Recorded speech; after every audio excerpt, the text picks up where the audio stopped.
Hello, class 12th. Today's chapter is Organism and Population, which depends on two factors, biotic factors and abiotic factors. Biotic factor comprises of all the living things such as plants, animals, fungi, bacteria, protists, while the abiotic factor composes of water, sunlight, soil, air, etc.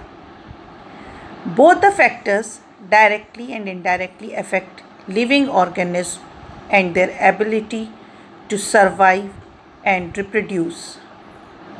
Sunlight, wind, rain, water, soil, which forms the abiotic component, are equally important for the survival of the biotic component, such as members of kingdom Monera, Protista, fungi, plantae, and animalia. But the water is not always the simple water. It can be seawater, it can be fresh water.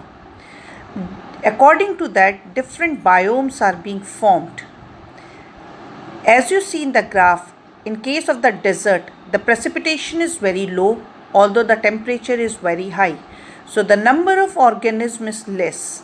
While in case of the tropical condition, you will see that the number of organisms is very high and the temperature and water, that is the rain, remains constant throughout the year, which changes in the Arctic one. The organism on the basis of the type of the water, its pH, salinity are categorized as stenohaline versus euryhaline organism. Stenohaline organisms are those which cannot tolerate wide range of salinity, while euryhaline can tolerate that salinity. According to that, organism can be classified as marine organism, such as jellyfish and others, which cannot survive in other condition or the other water condition, while certain fishes are there which can survive in the aquatic condition or the freshwater condition. If they are kept in the sea water, the salinity will changes their osmotic system and they will die in that particular condition.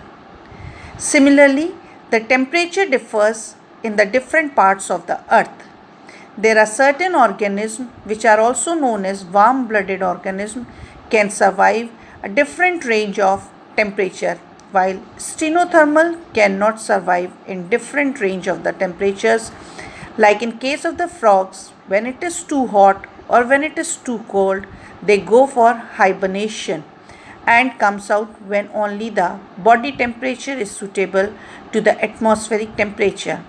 They are called cold-blooded organism because with the increase in atmospheric temperature, the body temperature also increases.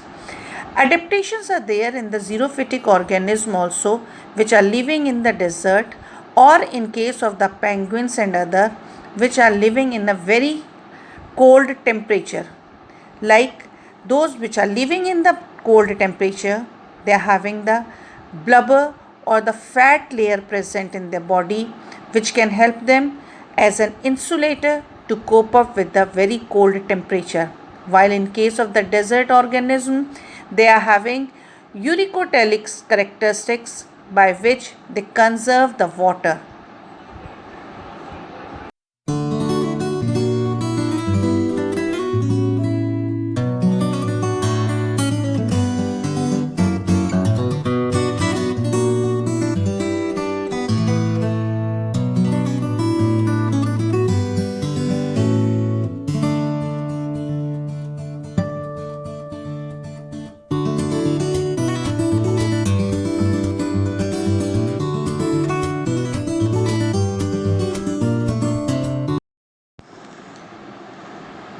The organisms which are living in the tropical forest are the best suited one because they are getting the highest amount of the productivity, and due to the large amount of the water, perfect soil and sunlight, the production is heavier, leaving the producers food for many organisms.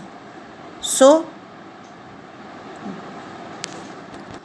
So save nature for better biodiversity.